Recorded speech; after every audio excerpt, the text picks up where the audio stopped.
एक जो अपडेट आ रहा है आज की डेट में, ये आ रहा है ग्रेस मार्क्स को लेके। कल डेफिनेटली जो है इवनिंग के टाइम ही अपडेट आया था इसके रिगार्डिंग से कि ग्रेस मार्क्स मिलेगा कि नहीं मिलेगा, और 46 ग्रेड पे, 42 ग्रेड पे, 28 और 24 ग्रेड पे।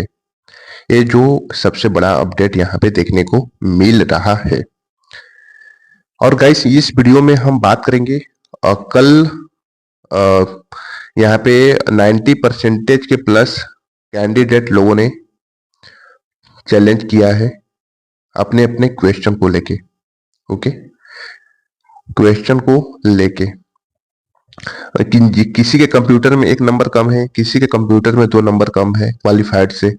तो ए वाले कैंडिडेट तो डेफिनेटली जो है चैलेंज कर चुके हैं, और कुछ कैंडिडेट आज की डेट में चैलेंज जो है करने के लिए बोल रहे थे। आज जो है लास्ट डेट है चैलेंज करने का। आज 3 फरवरी है, जो 3 फरवरी तक लास्ट डेट है, जो इसके नोटिफिकेशंस में मेंशन किया गया था। तो सो गाइस आज की वीडियो में हम जो बात करेंगे वो पहला कंप्यूटर ग्रेस मार्क्स को लेके बात करेंगे, और साथ में गाइस यहाँ पे कुछ पोस्ट प्रेफरेंस से रिलेटेड डिस्कस करेंगे यहाँ पे, और कुछ लोगों के इश्यूज, और साथ में सीपीटी, नॉन सीपीटी और टेस्ट जो है पोस्ट के बारे में डिस्कस करेंगे, और साथ में इसके बोनस के बारे में। ठीक करा। Hello everyone. सो गाइस आज की वीडियो काफी एक्सपेंसिव होने वाला है। तो गाइस आज की वीडियो में सब इसी टॉपिक में डिस्कस करेंगे। साथ में गाइस यहाँ पे जो कैंडिडेट लोगों के डाउट है, इस डाउट को भी क्लियर करेंगे। सबसे पहले मैं आपको बता दूं कि इसमें आपको एक चीज जानना बहुत जरूरी है कि कौन सी पोस्ट आपकी 46 ग्रेड पे में आती है, कौन सी पोस्ट आपकी 42 ग्रेड पे में आती है, कौन सी पोस्ट आपका 2400 ग्रेड पे में आती है, कौन सी पोस्ट आपका 2800 ग्रेड पे में आती है। इस चीज को आपको जानना बहुत जरूरी है। तो आप सोचोगे कि क्यों जानना जरूरी है, हमको तो अपने पोस्ट से ही मतलब है। देखिए गाइस, यहाँ पे मैं आपको बता दूं ना कि जब रिजल्ट आपका आएगा ना, रिजल्ट के कुछ दिन के बाद आपको पोस्ट प्रेफरेंस फॉर्म इसकी वेबसाइट पे देखने को मिलेगा। अब पोस्ट प्रेफरेंस फॉर्म में ऐसे बहुत सारे कैंडिडेट होते हैं, उनको इस चीज के बारे में आइडिया नहीं होता कि अपने स्कोर के अकॉर्डिंग से कौन सी पोस्ट को हम चूज करें, कौन सी पोस्ट को हम चूज ना करें। अगर आपको इसके बारे में पूरा अपडेट रहेगा तो आपको कोई भी पोस्ट चूज करने में कोई भी प्रॉब्लम क्रिएट नहीं होगा। मैं आपको बता देता हूं कि जो 46 ग्रेड पे की जो पोस्ट आती है आपको, जैसे कि आपका इनकम टैक्स इंस्पेक्टर हो गया, इनकम टैक्स इंस्पेक्टर। फिर दूसरा आपका जो है सेंट्रल एक्साइज इंस्पेक्टर और जीएसटी इंस्पेक्टर आपका हो गया। फिर प्रिवेंटिंग आपका प्रिवेंटिव ऑफिसर हो गया।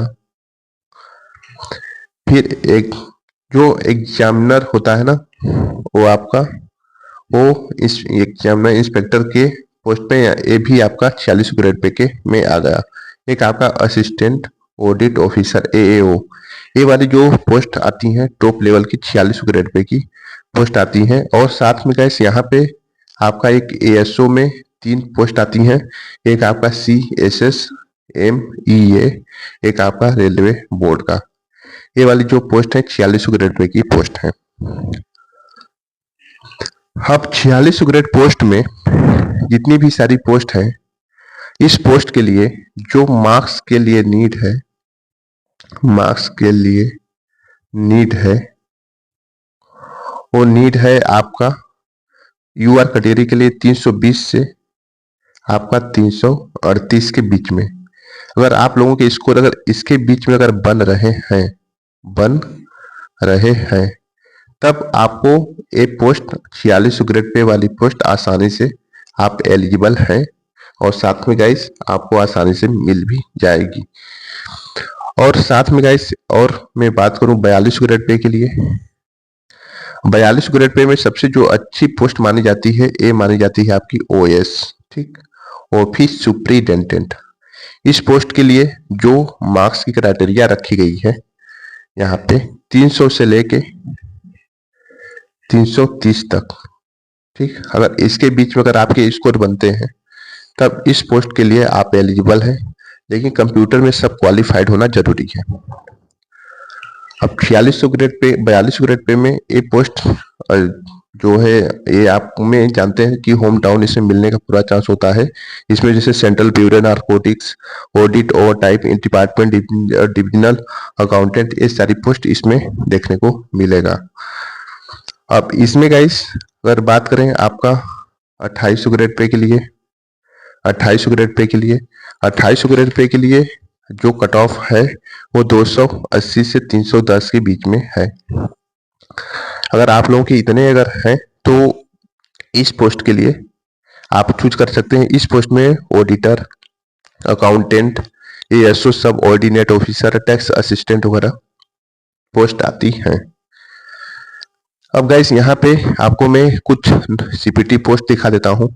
जो सीपीटी पोस्ट की जो रिक्वायरमेंट है यहाँ पे यूआर के लिए 27 है, ओबीसी और आपका ईडब्ल्यूएस के लिए 24, और साथ में गाइस यहाँ पे ओबीसी के बाद एससी और एसटी के लिए 21। अगर आपके इतने नंबर बनते हैं तो फिर आप इस पोस्ट के लिए आसानी से एलिजिबल हो जाएंगे।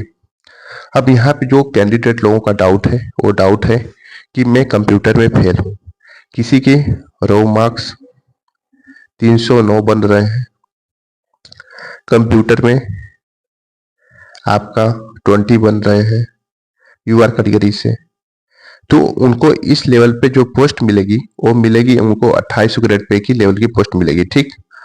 और साथ में गाइस यहाँ पे बहुत सारे लोगों ने पूछा मेरे इतने नंबर है, किसी के जो है आपके 321 नंबर है रो मार्क्स, और कंप्यूटर में आपका यूआर कैटेगरी से उनका नंबर 16 है।